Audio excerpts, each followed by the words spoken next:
बिस्मिल्लाहिर्रहमानिर्रहीम। अस्सलाम वालेकुम अज़ीज़ तुलबा व तलबात। Class 9th subject science, topic tissues.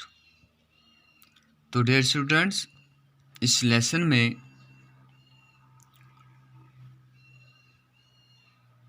हम पूरी तरह फेमिलियर हो जाएंगे इंशाल्लाह कि टिश्यूज़ क्या होते हैं। जैसे डेफिनेशन में आ गया कि टिश्यू जो है ये group of similar types of cells होते हैं। तो हमने क्लासिफिकेशंस के अंदर प्लांट्स टिश्यूज़ के बारे में भी पढ़ा। तो आज हम एनिमल टिश्यू के बारे में पढ़ेंगे। जैसा कि प्रीवियस लेसन में हमने देखा कि एनिमल्स टिश्यू जो हैं इनकी 4 मेन किस्में हैं, जिनके नाम हैं epithelial tissue, connective tissue, muscular tissue and nervous tissue. तो डियर स्टूडेंट्स, आज हम एनिमल टिश्यूज़ को डिस्कस करेंगे। आप अपने text books page number 185 open करेंगे तो यहाँ क्लियर है इस पर। When we breathe, we can actually feel the movement of our chest. जब हम सांस लेते हैं तो हम अपनी चेस्ट में मूवमेंट फील करते हैं। How do these body part move? यहाँ क्वेश्चन है कि कैसे ये बॉडी पार्ट मूव होता है। For this we have specialized cells called muscle cell. यानी इसके लिए हमारे पास एक ख़ास किस्म के सेल होते हैं जिनको हम मसल सेल्स कहते हैं। जैसे कि यहाँ डायग्राम में भी दिखाया गया है। The contraction and relaxations of these cells result in movement. यानी कंट्रैक्शन और रिलैक्सेशन, सिकुड़ना और फैलना किसका? सेल का। इन्हीं वजह से बॉडी के अंदर मूवमेंट होती है। यानी अब हमारे पास क्या है?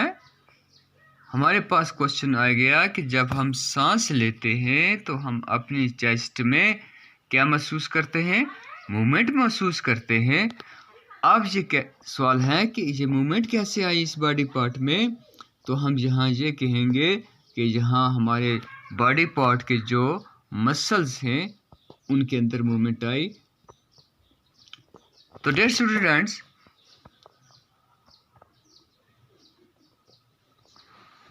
ड्यूरिंग ब्रीथिंग जब हम ब्रीथिंग करते हैं यानी सांस लेते हैं, वी इनहेल ऑक्सीजन। तो हम अंदर क्या लेते हैं? ऑक्सीजन लेते हैं। वेयर डज दिस ऑक्सीजन गो? अब क्वेश्चन ये आ गया कि ये ऑक्सीजन कहाँ जाता है। यानी हमने ऑक्सीजन अंदर ले लिया तो ये ऑक्सीजन जाता कहाँ है?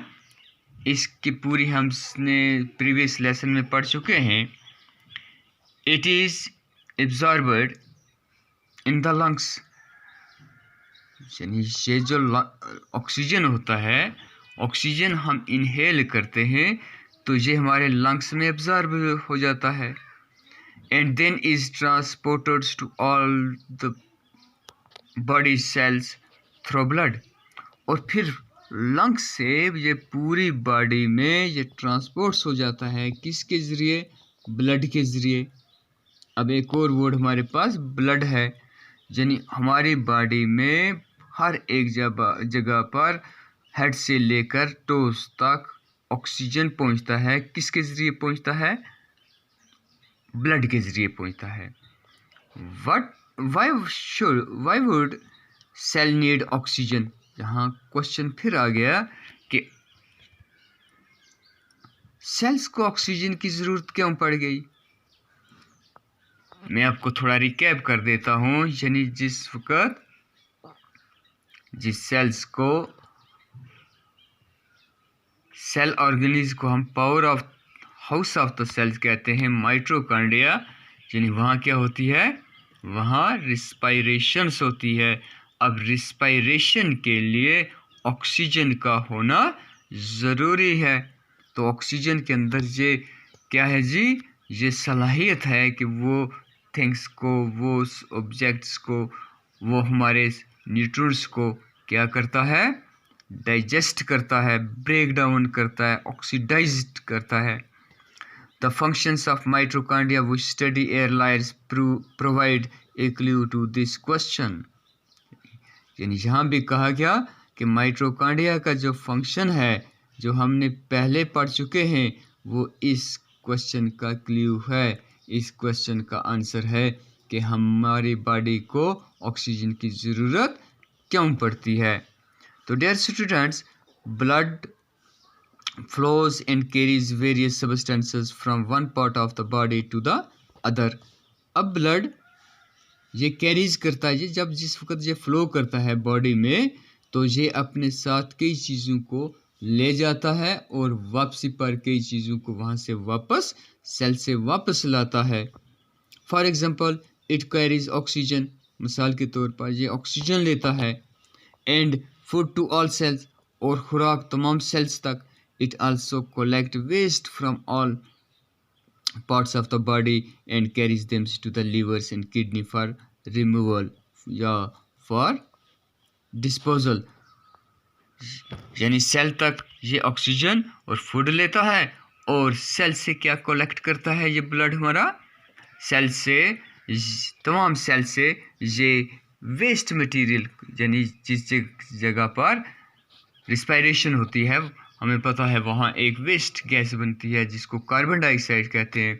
तो सेल से किस चीज़ को वापस लेता है, वापस लाता है कार्बन डाइऑक्साइड को वापस लाता है, और दूसरे वेस्ट मटेरियल को वापस लाता है कहाँ, किस में, लिवर में और किडनी में, जहाँ से ये वेस्ट सब्सटेंसेस जो हैं ये डिस्पोजल हो जाते हैं।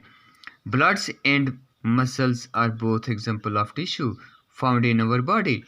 अब यहाँ ब्लड और मसल जो हैं ये दोनों मिसाल हैं किसकी, टिश्यूज़ की, हमारी बॉडीज़ के अंदर। On the basis of the functions and they perform, यानी काम की बुनियाद पर जो काम ये अंजाम देते हैं, we can thinks of different types of animals tissue, हम मुख्तलिफ एनिमल टिश्यू के बारे में सोचते हैं, सच एज एपिथेलियल टिश्यू, जैसा कि epithelial tissue, connective tissue, muscular tissue and nervous tissue. यानी ये याद रखना है। अब हमारी बॉडी के अंदर मेन 4 टाइप्स के टिश्यूज़ हैं, जिनको हम एपिथेलियल टिश्यू कहते हैं, कनेक्टिव टिश्यू कहते हैं, muscular tissues and nervous tissue. Blood is a type of connective tissue. अब ब्लड क्या है, ब्लड भी एक टिश्यू है। कौन सा टिश्यू है, मस्कुलर टिश्यू नहीं, एपिथेलियल टिश्यू नहीं, ब्लड जो है ये कनेक्टिव टिश्यू है, यानी ये कनेक्ट पैदा करता है, रब्ता पैदा करता है between the body parts and body cells, and muscle form the muscular tissue. और मसल जो है, हमारे पट्ठा जो है, ये कौन सा टिश्यू है, ये मस्कुलर टिश्यू है। यानी मसल का माना होता है ये पट्टे हमारी बॉडी के, जिसकी वजह से हमारी बॉडी के अंदर मूवमेंट होती है। तो डियर स्टूडेंट्स, आज ये हमारे पास ये क्या था, एनिमल टिश्यू के बारे में था। इंशाल्लाह हम 1 बाय 1 करके एक कल हम एपिथेलियल टिश्यू के बारे में डिस्कस करेंगे। तो तब तक के लिए अल्लाह हाफ़िज़।